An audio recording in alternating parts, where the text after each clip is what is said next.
Hey guys, welcome back to the channel. Today is day dose of the mural. Today is principal sketching of the characters, blocking into the characters, making sure all the proportions are correct. I decided this time not to do time-lapse of the characters because of the really horrible glare that's on the wall. It'd be really hard for me to even show anything. So what I'm going to do is I've spent the last 2.5 hours sketching out the characters, so I'm going to show you guys what it looks like. Okay, so like I said, what I basically do is I take Prismacolor pencil and I sketch directly onto the wall. As you see, I've got all my characters in. Jesus.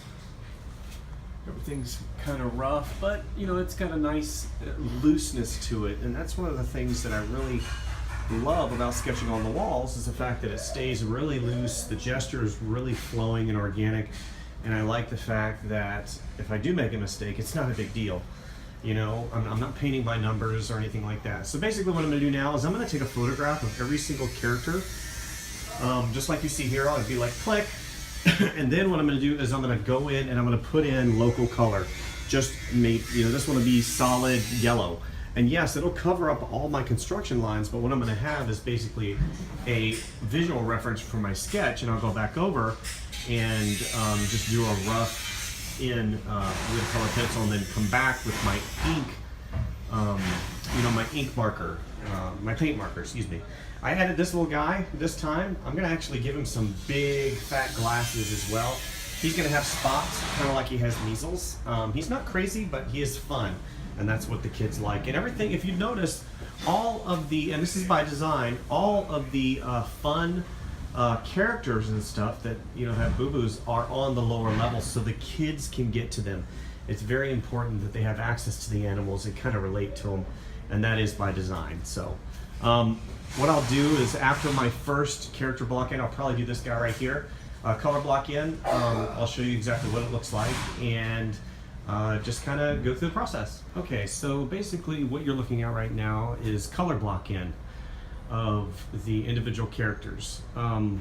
What I basically do is, obviously, you know, I need to have consistency across the board as far as color goes for each mural. So what I do is I have these wonderful little Rubbermaid containers that I get at Big Lots for about $2 for 5 of them, and it's really economical, number one. Number two, the paint stays good for a year and a half. So I've got paint in here that I've had in here, gosh, 4 murals ago. So the paint stays consistent across the board, and it's really great because I know that this particular paint is what I used at the last 3 murals, and I can utilize it for, you know, the character, and the color stays good across the board. So what you're looking at right now is just color block in. What I'll do after is I'll come back with a color pencil, I'll lightly sketch in the character again, and I'll go over it and I'll ink it similar to what comic book artists will do whenever they ink over their lines. Since this isn't digital, it is traditional, you have to understand there is inconsistencies in the paint, but I think that adds to the character itself and the surface and the overall presentation of the mural to give it a hand-done look. So this is where we are on day 2.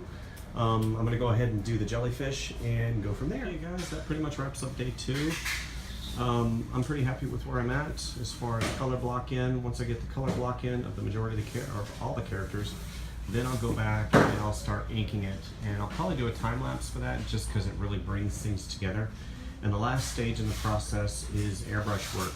Airbrush takes about 4 hours to do overall, depending on how deep I want to go with the process. And I mean, the water itself takes an hour whenever I go and brush that in and ink that and give it a lot of life. So again, this is the process, and I hope you guys like. Okay, so that pretty much wraps up day 2 of the mural process.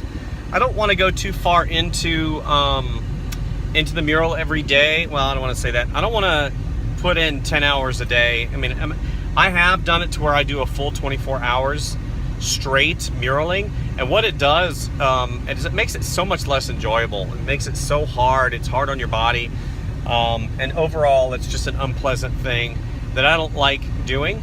So that being said, I typically put 6 to 8 hours every single time I come to the job site to do the mural.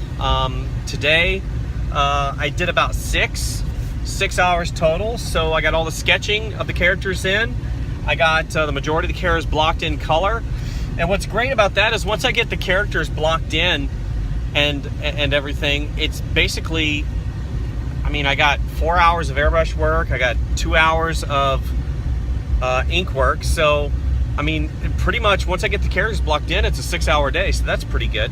So anyway, if you have any questions or any kind of comments or anything like that, just, answer them in the, put them in the comments below. There's a lot of things that I haven't said pertaining to murals. I mean, of course, if you want to make the paint dry faster, you could utilize a fan. If you want to, if you want, depending on the tools that you use. I haven't really gone into my brushes. I think I will next time, just to kind of give you guys an overview of exactly the type of brushes. What's funny is I have a huge collection of brushes, but I typically only use like 1 or 2 of them, and it's kind of funny. I've had brushes throughout my entire illustration. I've got brushes that I had in college, for crying out loud. That was a long time ago. So whenever you choose a brush, don't think that you're just going to use it and throw it away. A lot of times, the brushes that you purchase will be with you for a lifetime. So, some of the brushes I have cost $60, $70, $80 a piece.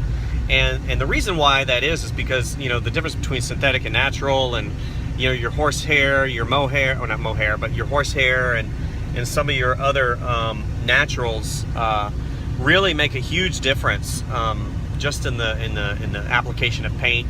I mean, I've had brushes that cost me $5 that I've had for years.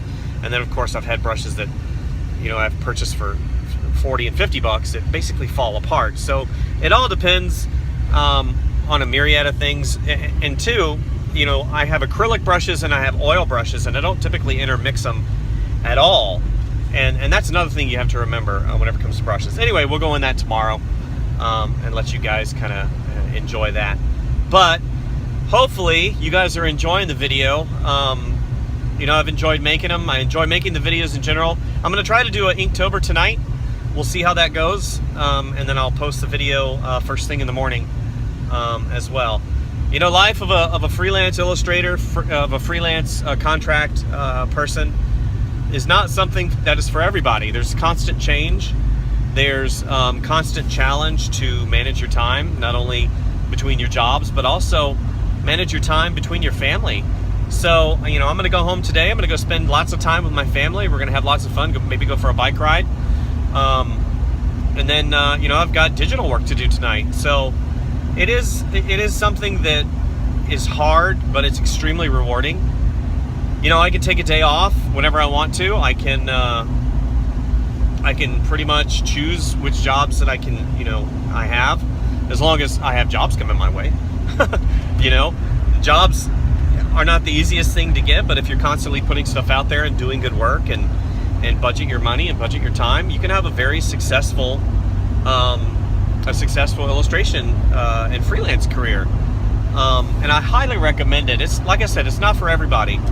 I've been very fortunate to have a lot of consistent clients, especially in the past 2 years, 2.5 years. I've freelanced basically since 2000. I had some freelance stuff before then in 97, 98, 99. But full-time freelance, I'm going on my 3rd year full-time.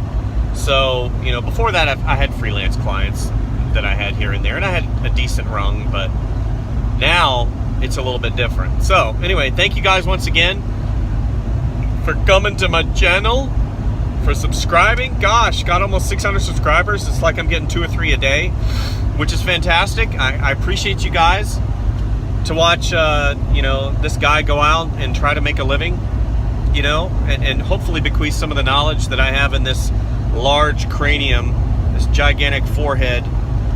Don't let the giant forehead fool you. This is where all the magic happens, right here. All the magic happens inside here. Okay, this is the magic area. It's not a giant head. It's a head it's full of stuff. And don't say crap. It's not full of crap.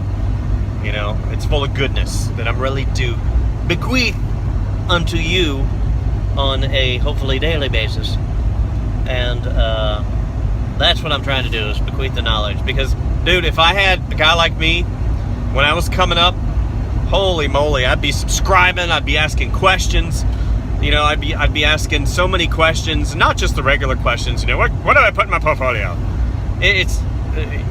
I'd be asking, you know, intricate questions like, what about tax stuff? What about you know, materials? What about, you know, what do you do every single day? What do you know, in terms of drawing? How can I get better? And everybody's going to be different. But on the other hand, I'm ready to give that knowledge to you guys. You know, one of the guys that I watch says, and now it's time to pay the price. And I'm not going to steal that from him. But, you know, the price of watching the video a lot of times is not money. It's that subscribe button. It's that like button. Because that so helps. You know, in the algorithm, whenever the search engine, you know, somebody plugs in drawing and the search engine pulls up, you know, my video or so-and-so's video. You know, I don't charge anything for the knowledge. So enjoy and like and subscribe if you get something out of it. Thank you guys. See you next time.